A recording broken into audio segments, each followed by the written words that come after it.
Hey everybody, morning, Missouri. Good afternoon, October 13th, 2016. I'll keep it really quick today. I want to talk to you a little bit about the market in the context of the technical indicator I shared with you day before yesterday. But first, just a little bit about today's trading. Last night we had China's trade data came in substantially below expectations.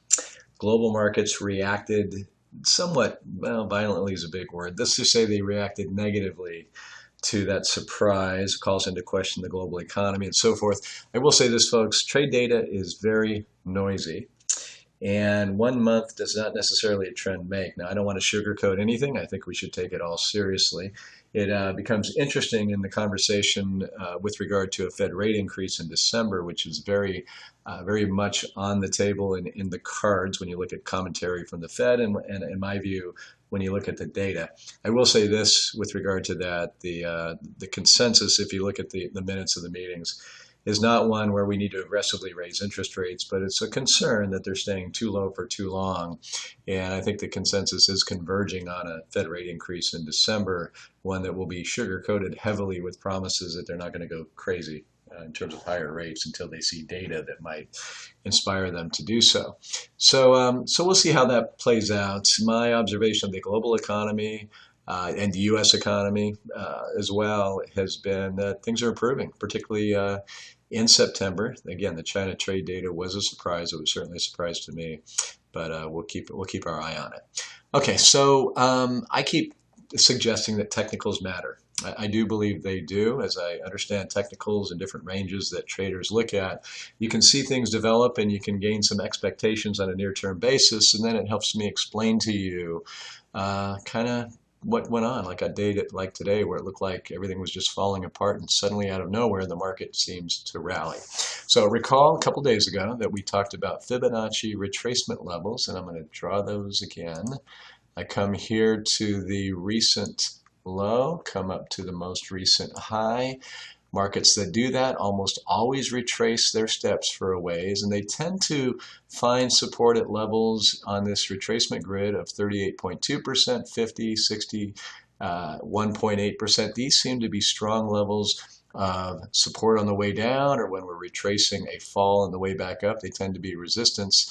And the other day I said 2120 looked like support to me, but there was another layer right underneath it. And lo and behold, we just got through that, and then boom, we hit that. And I don't think there was any apparent news that would have inspired anybody to change their mind about this big drop we had today. And look what happened. People came in. I've been talking a lot lately about the remorse that I believe exists. A lot of people thought that the market would fail once again at the S&P 2100, and it didn't. It went on to new all-time highs. So you have trader regret, looking for an opportunity to re-engage with the market, and I still think 2100 would be a pretty compelling look. That would be that line right about there, or a pretty compelling support, and then underneath that is that 50% retracement. So we'll see if we get there.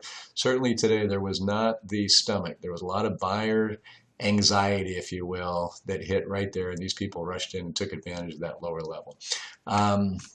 Will that continue to go on forever? Of course not. Will we break down, go up and break down again other levels? Of course. We very easily could have done that today. But probabilities based on trading suggested to me that that was going to be support. It just happened to be today. Who knows? Tomorrow maybe we break down through it. But when we have a longer term trend, and this is important to technicians as well, the weekly trend off the February bottom is clearly an uptrend. And you can see I drew my line right there. So if I were a technician or a short-term trader, and we don't want to do that, by the way, but if we were, and I were counseling you, I would say this is the trend, and you want to play that trend until it changes. Basically, something in motion tends to stay in motion until something gets in the way. And so what happens is the bottom ends, or the bottom level of these trends tend to get bought by traders, hold in Fibonacci retracement levels and so forth, and suddenly you have a buying opportunity. So you had a wave down in a longer term weekly trend, and that's what got bought today. Again, happened without any headline news changing, and we'll see. So folks, my whole point here is I know from talking to people over the last 32 years and consulting with investors that the noise on a day-to-day basis can get very confusing. People say this market makes no sense whatsoever. never the case. While we can never for sure make perfect sense out of it because there are too many players, I can certainly tell you what I believe technicians are thinking and why things might develop and create days like today where we got a big whipsaw. Thank you as always for watching and listening. And in the next day or so, I'll have a weekly message for you. Take care. Bye.